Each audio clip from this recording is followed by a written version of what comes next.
Hello, everyone. Welcome to our Spiritual Spotlight series. Today, I am joined by Lincoln Stoller. He is a clinical counselor, psychotherapist, and neuropsychologist who's authored a lot of books on sleep, dreams, hypnosis, education, and architecture. Thank you so much for coming on the Spiritual Spotlight series. How are you doing today? Um, I'm fine. I have to say, I don't think I've ever asked anyone that question when I started an interview, and I apologize for springing that on you.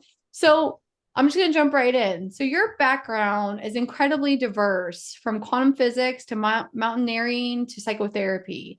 What was the defining moment or realization that led you to shift from physics to a world of healing and consciousness? Who knows? But when I go back to think of what put me in this direction, my earliest memory is something I think in kindergarten when I was taken to one of these sort of cosmos movies and I saw something I don't remember much, but the stars and the galaxies and it kind of it made me realize that these boundaries that I had in the world were kind of artificial and that there were things outside them. Because as a kid, your boundary is your house Mhm. and your family and a little few other sort of steps. And I started, I guess at that point, I don't want to say that I was a genius or I was particularly precocious. I never quite understood why no one else was interested. But I started wondering about bigger things. And so I got interested in physics. And well, maybe you don't know, but no one is very good at teaching an advanced subject at an introductory level. So you don't learn anything about physics in high school, or, well, I learned a little bit about chemistry. And and then you don't even know what you're learning, whether it's enough at the time, because who knows? So, for example, I never learned how to write. I went through all of college and I never learned how to write. And I didn't know how to write. It was sort of funny because I went to University of California for my senior year. I was going to enter as a visiting student and they failed me because I didn't know how to write. And I thought, what? And so I got tutored by, just a student in writing.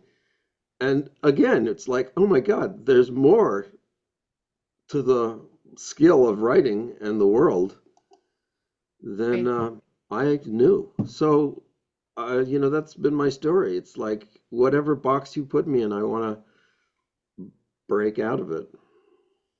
So what led you then to a world of healing and consciousness Well, it's because I'm trying to figure out what this boundary is. and Is break the it box? real? Yeah. Is this, a soggy paper boundary? Is this a hard steel boundary? And I only know what I can break myself through, although you're not quite sure, having done crazy things. And so you start asking other people. And I found it, I guess I'd say the only really valuable thing I've found in my life has been interactions with other people.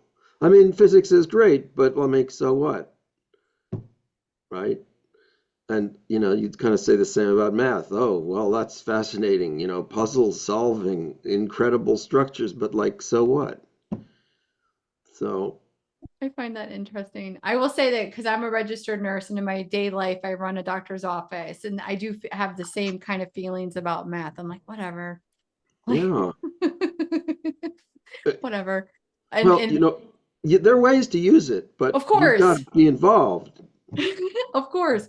So you took up mountaineering at a young age and planned your own expeditions. What did these adventures teach you about resilience, fear, and the limits of human potential? I don't know. Those are all big questions. We could spend a lifetime on each of them. I am spending a lifetime on each of them. Yes, you But, are. um, I think the things that I learned, if you want to prioritize the things that I learned were uh, commitment and integrity. Because in mountaineering, you have to have commitment to a project. Otherwise, you just turn around and go home, which was the sane thing to do. And you have to have a kind of integrity to your partners because they're depending on you, and you have to be there because if you're not, then they're not going to hang around with you either. Yeah. So, and you learn it at a much higher level because you really are hanging it out. And a lot of people, me included, well, not everybody, but are sort of risk takers. And so we like risk and we like novelty and we're not easily scared. Um, and we like frightening things, I guess. Although that's, not terrifying, but challenging. So, we take it as a challenge, right? We try to prevail. Hmm. So that whole experience was so much higher than anything I had experienced in family or school Hmm. that I mean, I'm only realizing it now that I'm almost 70, that it projected me to a higher level. And it sort of explains why I could never really relate to anybody else. It's like, I remember putting pictures of my summer mountaineering adventures up in the high school library window, and no one said anything. It's like they were just like abstract art. Nobody, because I never saw a mountain. I lived on the East Coast. What was a mountain? It was like a hill. Oh, wow. So, the idea, there's that old story that like when the Columbus landed in Florida, the Indians looked out and they saw these strange things that were boats, but they never saw them before, so they didn't know what they were. Right. Yeah.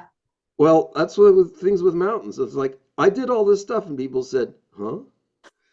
So I started to realize that the only people I could talk to were the ones who did it. Wow. And that kind of so as you can see, it does kind of come around to like now I talk to people about the things that are important to them. Right. And it's greatly reassuring and invigorating. And I don't talk about math or science or mountaineering. I talk about what they do. And Right. I do get perhaps more mileage if we have a common ground. But I'm still intrigued. And Nice. it does come around to spirit, but we'll get there. It does. Yeah.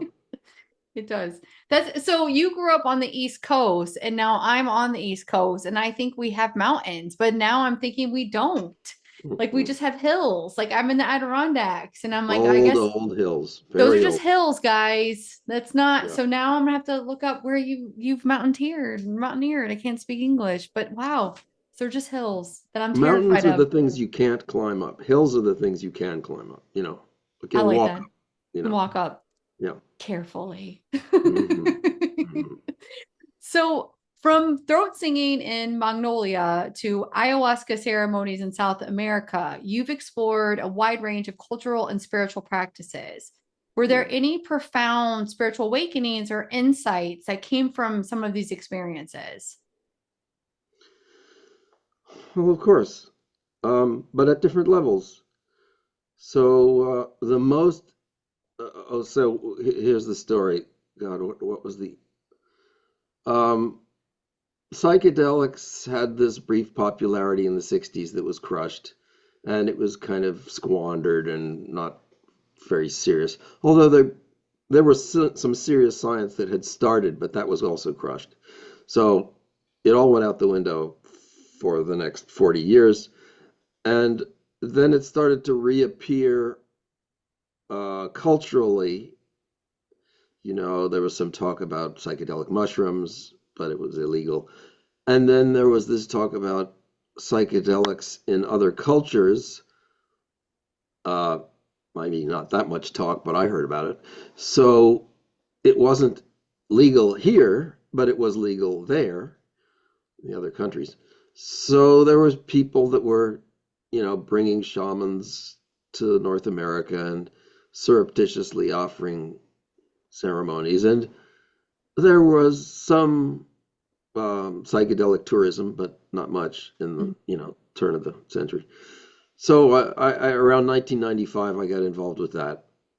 And that's, if you've ever had an altered state experience, which almost everybody has, whether it's because you weren't watching the traffic and all of a sudden, you know, I know that's an altered state experience. You got to settle down after a while. You Yeah. sit down and compose yourself. Um, and then sleep is an altered state experience, which we largely overlook, but not everybody. Hmm. And meditation and prayer and that whole variety of ecstatic experience or altered state, and pain and illness and love and hate, um, and being a parent and being a child. I mean, these are all, when you look at them, they're all separate mindsets, and you can sort of move between them. It's important to regain your childhood view and Hmm. understand the elders and so forth. So, going to different cultures is wonderful. I mean, everybody should do it. And it's really not that hard, but it's hard to be welcomed when you cross cultural boundaries. So, you can always go and sit down to with a hobo or the bum on the street, and they'll talk to you all day, but it wouldn't be easy to Hmm. do. It would be great. And, and so you could do it in certain contexts. Oh, if you were a healthcare worker, you might feel that you could Yeah. do it. Or as a nurse, you can talk to people about their illnesses without feeling that you're violating their boundaries. So, as a cultural visitor, you can sometimes do it. I have to say, here's another thing I did, and anyone can do this. I wanted to go to Costa Rica and see the country, but I didn't want to be in part of a fancy resort. Right. So I called the fancy resort and I got the name of their taxi driver. And I called their taxi driver and I asked him for the name of his parents. And then I called his parents and I asked them, would they like to host me in their country? Yeah. Right? Did they So say yes? yes. I So they gave me a room and they fed me food for 2 weeks. And then their son, the taxi driver, came and took me around to visit all their family throughout the country and the Chiquita banana plantation and Yeah. their gay uncle who raised bees in the jungle. And it's like, it was so wonderful. It's And it cost amazing. nothing, right? What a great idea. Anybody could do that. You could go Yeah. anywhere and do that if you spoke the language. And even if you don't, I've tried, but I wasn't so successful. I went to Norway and tried to do that, but I don't speak Norwegian, so Right. it, I'd be like, it kind of excuse me, I need my Google Translate. Hold, please. uh, I didn't have one then. But anyway, so culture is really great, and I did these cultural ceremonial psychedelic experiences, Yeah. and it would have been even nicer if I could have just been part of the family. And I was actually. It's an important part of my history, which kind of gets overlooked, is that I had a girlfriend who was an anthropologist, not a psychologist, anthropologist, and she did the extensive work that was necessary to get access to a remote tribe in Wow. Panama, because That's they don't want amazing. outsiders coming in, Right. because there's a lot of exploitation and crime and drug Yeah. running through their territory. Anyway, so she got the permission. Took her a year. And then I just floated right in. So, I was able to live in the isolated, I don't know what you want to call them, non-technical tribe. Hmm. They didn't have the only technical things they had were guns and outboard motors Wow. because they used those things and Yeah. everything Yeah. else, a Was few of the pieces of land. clothing, everything Yeah. else they just did with the land. Wow. And so I lived with those people for a month, and that was wonderful, and they were the most insightful people because they had to be on point all the time. Yeah. They couldn't just, be in a kind of caffeine cloud driving to work. They always had to be aware. Right. So even that raises your consciousness without, and they didn't even use psychedelics. Yeah. I mean, maybe they did, but it wasn't, on the menu for me. So, that's just wonderful stuff. I'm so Yeah. lucky that Yeah. I was able Absolutely. to do that. And you thought outside of the box that you don't want to be attached to be able to have those experiences. I didn't know I was getting into, but sounded interesting, like Lawrence of Arabia or something. Uh, um, I mean, you do have to be careful, and like now, right now, that particular territory in Panama is more dangerous than before because of all the drug running going from Right. Colombia, right? Yeah. I mean, the story is that they didn't build a highway to South America because they didn't want cattle moved either across the boundaries so that diseases. And so now there's this, 100 miles of jungle, which just is just the Wild West. Right. And you have to be careful. And I Wow. was lucky. You were So lucky. That's amazing. That's amazing that yeah, you're able to have those experiences. yeah, it was one. I'm blessed with that. But I mean, it goes. I mean, spiritual. I keep thinking it's approaching the center of our conversation because all of these interactions with people, whether it's psychotherapeutic or cultural, are ultimately spiritual if they're going to be of any value. Right. Right. Even if you don't speak Spanish very well or Norwegian or whatever it is, you don't necessarily. I had a wonderful experience going to Mongolia where my friend who speaks English was going to meet me, but he was late, and so I spent 4 days with his mother and father in Mongolia, and I didn't speak Mongolian, and they didn't speak English, and they took Right. me around the town, and I can't remember anything that we didn't say. Wow. Of course, you can't remember much anyway, but I just remember scenes and and meals and people, and I just don't remember not communicating with them, Right. Right. though I never verbally did. Right. But you're still able to have that experience even though you didn't speak the same language. Because it was spiritual in a Right. sense. We were allies. If Right. we weren't allies, we'd have a different experience. And that's interesting too, in the current state of affairs and all the enemies that exist in the world that know Right. nothing about each other. Right. But then we live in a lot of fear because we choose not to learn a lot about each other. Yeah, there's that story about in World War One where during Christmas the two adversarial sides put down their guns and had a party, and and then when January 1st came around, all the superior officers told them to get back to killing each other. It's like Goodness. ridiculous. It's It absurd. it is Anyway, absurd. It is. that's how I got here, I like sort that. of. So your work does delve into sleep and dreams. How do dreams act as a gateway to healing and self-discovery? Did you say how do they? How do they apologize? How do dreams act as a gateway to healing and self-discovery? Well, I guess everyone has their opinion, but my opinion is that dreams are the exploration of all the things that don't make sense. I would agree with that. Because this is the metaphor I use. If you want to travel a territory that you don't know, it's not really useful to know the path from A to B, from where you are to where you want to get to, if you don't understand what's around that path. Because if all you know is the path, as anyone knows who's traveled through the woods, as soon as you get off the path, you're lost. Right. You could be 1 meter off the path, and Hmm. you head in the wrong direction. Now you're going to be 2 meters off the path. Right. So you have to know the territory. You have to know not only just what makes sense, what you're trying to accomplish, what step by step progress is toward your goal. You have to know what feels like the wrong thing, Hmm. what things don't fit together, and how you sense going in the wrong way. And to Yeah. me, that's what dreams are, the exploration of all the things that are disquieting and incommensurate and contradictory. And so we experience these dreams, and most dreams, 70%, are uncomfortable or somewhat, um, you know, anxiety producing. Hmm. And I think that's the reason why people don't want to pay much attention to their dreams. It's like, oh, that wasn't very good. I don't want to remember that. But if you take the different attitude that this is the exploration of the territory that you need to know in order to know when you're lost, or in order to have judgments and make correct discernments about things. I mean, how do you know who an enemy is if they're smiling at you? You know, it's not enough. You have Right. to go a little more than that. True.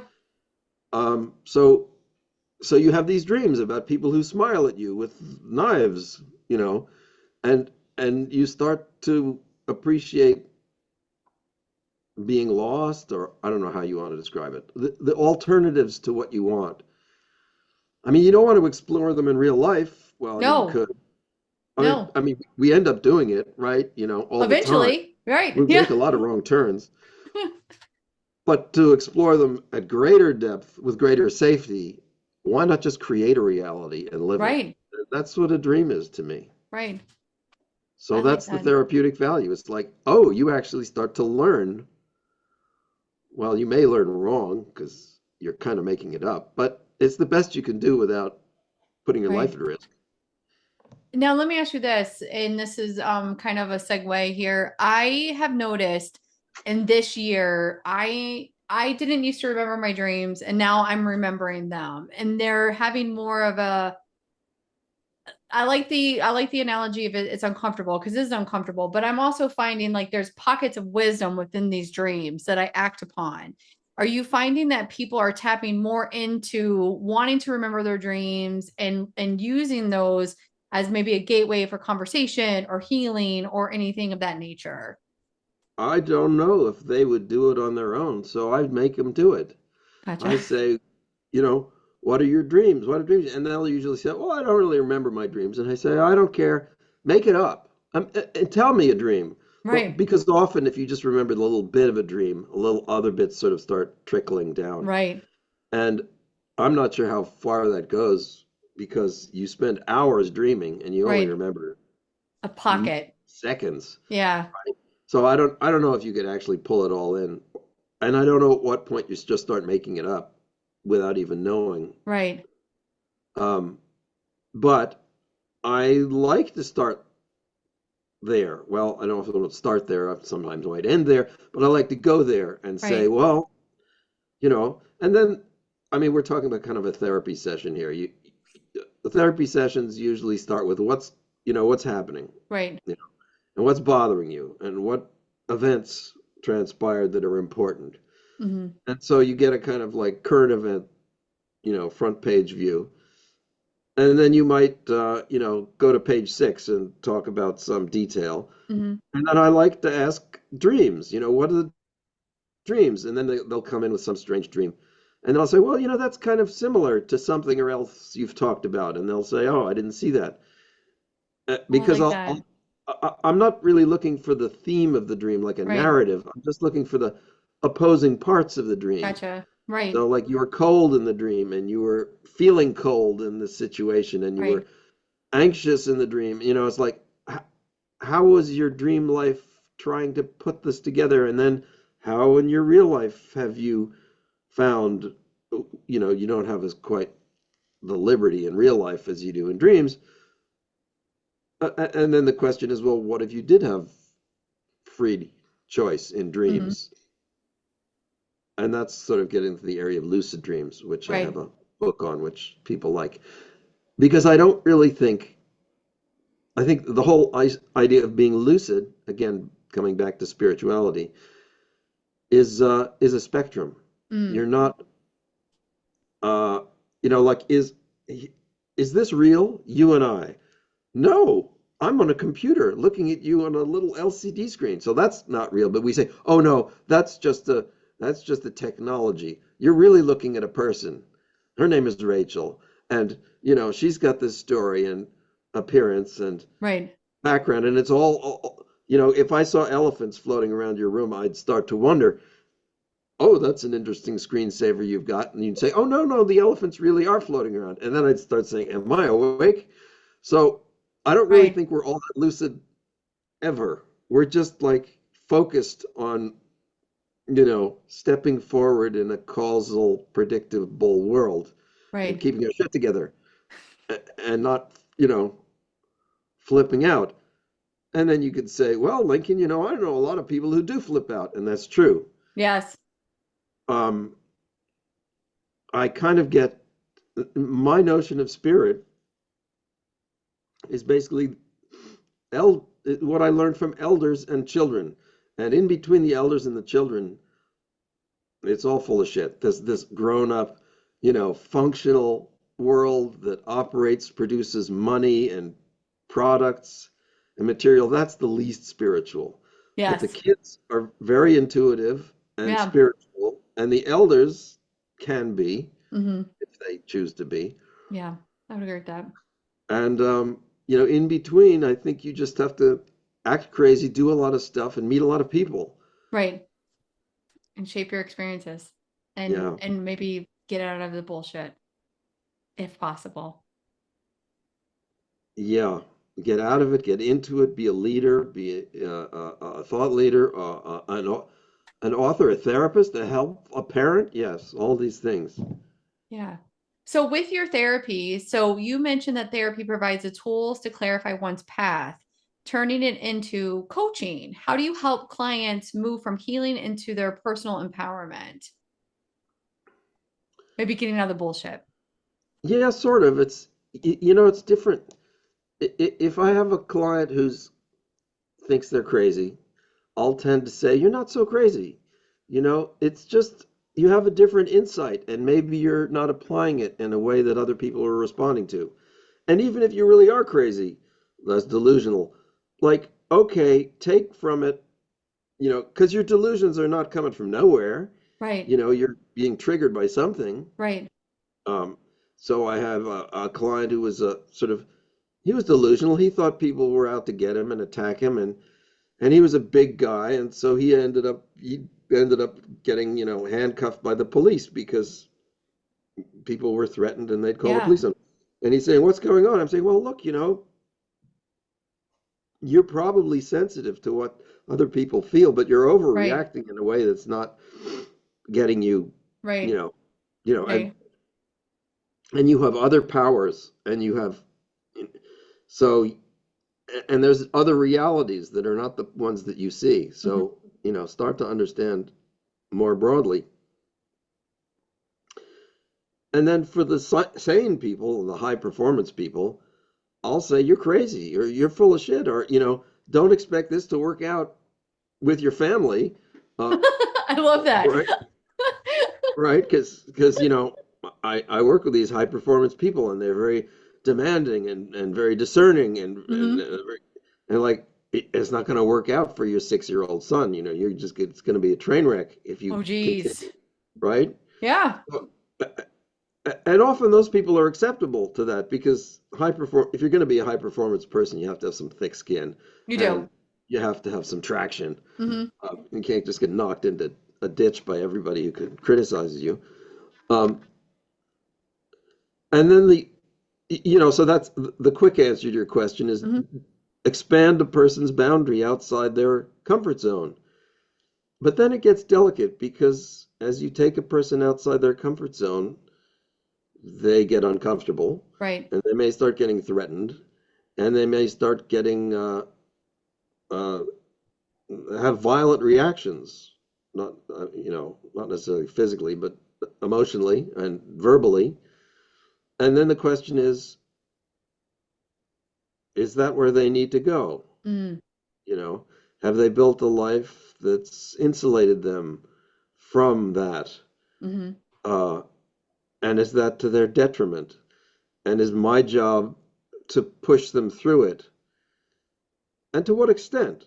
And Right. and and I have to sort of protect myself because I get injured if I get too dependent on their support, and then I find myself sawing off the branch we're both standing on. So, somebody's got to be left standing. Right. And one of the things that I learned in all this, life experience is, or maybe I had it to begin with, I'm not sure. Maybe it was genetic. Stability. I'm a kind Right. of stable person so that I can do destabilizing things and come back to the center. So I do that with my clients. I'll destabilize the stable ones and I'll try to stabilize the unstable ones. Hmm. And so then it says, oh, then you might say, oh, well, Lincoln, you've got a wonderful formula there. It's going to work always. But of course it doesn't because Correct. when you take people out of their either stable or unstable comfort zones, they can get very anxious and upset. And of course, the first target for everybody is whoever is in front of you, Right. Right. right? It's your fault, whoever you are, my boss, the pedestrian, my therapist, or my son. And that's pathetic, but it's true because it's either that or you blame yourself, and then that becomes another problem. Right. Right. Then you're neurotic. So it's very delicate, and I think you have to take it with grain of humor, ultimately. I would agree with that. Definitely. If you can't kind of attack these things with a little bit of humor, you're set up for some sadness, unhappiness. Um, and I think you can go further. You can look at life as, um, I don't know, not necessarily humor. Humor's great, but you can also just look at it as wonder. I like that. It's Sense so of awe, wonderful. sense of wonder, Yeah, it's like, curiosity. wow, that's crazy, you know? I mean, I've had a number of experiences where I was, nearly killed, and I don't think I was premeditated, but at those moments, instead of being fearful, I was just in awe. I said, wow, this may be my last 3 seconds. And I just said, wow. That is And I just interesting. watched the shit go past, And and I they're didn't like, get killed. And and because of that, the memories are not traumatic. that's interesting.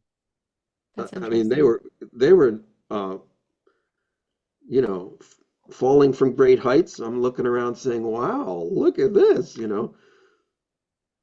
I would have, by all rights, should have been terrified and traumatized, but You did I, say in the beginning that it seems like you didn't have a lot of fear of like kind of scary situations. And I find that interesting because as a child myself, my mom always used to tell me, you were born scared and you were scared of everything. And then like living a life overcoming being scared. So I think that's where I feel like we're on two different spectrums of where our fear is. And I find that interesting. I'm not sure anyone couldn't overcome their fears. So if your fears were, I don't know what they were. They were dumb. She said I was Well, scared of ice cream. I was like, so really? Come on.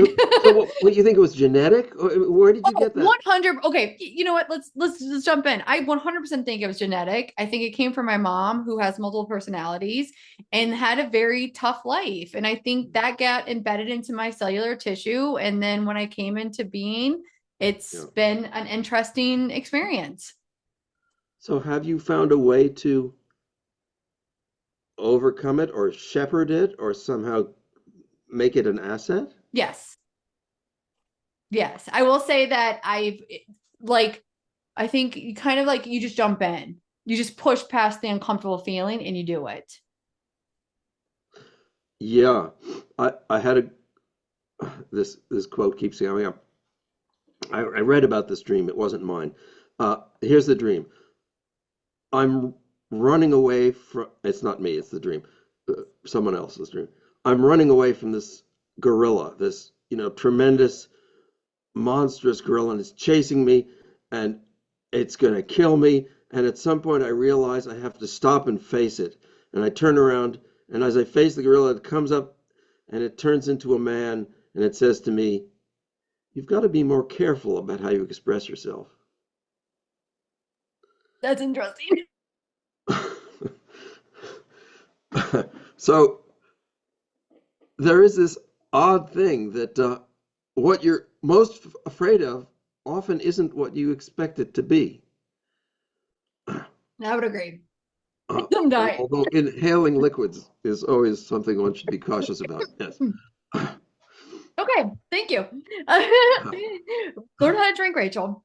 Yeah. I would yeah, I would agree with you. The things that excuse me, that maybe I was afraid of, I really wasn't. And I think it's more of the unknown, and like you said, a stable person in like an unstable person. I grew up in an unstable environment. So, Hmm. which was interesting. But back to Yeah. you. And a lot of, I mean, a lot of, I can't overgeneralize, but I like to generalize and say that a lot of people who grow up in difficult environments, well, it's got to be qualified. Children who grow up in unstable, unsupportive environments can get very fucked up Yes. and developmentally warped Yeah. and unable to bond or trust. Yeah. And it makes sort of, rational sense, but it doesn't do well, and it's very hard to overcome, um, if that's your mindset. I would agree. I originally felt, I was a physicist and a mountaineer, and all strong and headstrong and stuff, not thinking about needing help. I mean, whatever. So coming to be a therapist was kind of a switch, a big Yeah, switch. a big And switch. I had to overcome the prejudice, not just that people who needed help were weaker, but that I was somehow powerful by being a therapist. And I now appreciate, and I'm serious, that the people who seek help are usually the people who are more able to move forward. Yeah. It's a kind of like the positive side of vulnerability. If you're willing to work with the stuff you can't solve instead of walling yourself off from it, all the better for you. Absolutely. So Yeah. I see my role as a therapist somewhat like a coach. It's like, I mean, the coach word is a little stilted. I mean, you think of a coach as like an athletic coach, teaching you how to do it right. Um, I have the first book I wrote called The Learning Project interviewed people of all ages and asked them how did they get to where they are and why. And I interviewed a great wrestling coach who talked about what it was, what he did and why. And he worked with disadvantaged kids from poor, fucked Right. up backgrounds Yeah. in, New York City area. And he said, basically, all I'm trying to do is get them to be the best that they can be. I like that. You don't have to be a champion, but and he was famous for achieving that, of elevating people to a higher level. And he was doing it as a wrestling coach, a very, pragmatic, Yeah. middle class guy from a whole middle class Long Island community. He was an Olympic wrestler, so he actually did Wow. get to a very high level. But just listening to, and he didn't want to talk to me. He didn't want to talk to anybody because it was all philosophy. He wasn't about philosophy. Oh, He wow. was about dealing with kids one on Yeah. one. But he got convinced to speak to me because of one of his students knew me, and Hmm. so it was a wonderful conversation between a reticent elder and me, who's not a wrestler. So that's a great book. But that whole the learning process, the therapy process, the vulnerability process, the spiritual process, Right. they're all the same. Right. Yeah, that's interesting. I think that's so interesting. So you did kind of mention this before. So you have experienced a near death situation. You experienced it with COVID-19. How did that impact your perspective on life and healing and the work you do now? Well, I think it's hard to say. The mountaineering experiences were kind of odd, right? Hmm. You don't encounter those in everyday. Right. I know, like, no. It's more like an auto accident, It's like, which oh. so it's a trauma. It's like how to deal with trauma. Hmm. And then I'm also a grief therapist for alpinists who've lost partners. People whose friends have died. Oh, that's interesting. Um, it is interesting because, like, from my point of view, death was either your partner's death or the parents of your partners who've Right. died, Hmm. but not other climbers who are dealing with their problems that aren't yours. Hmm.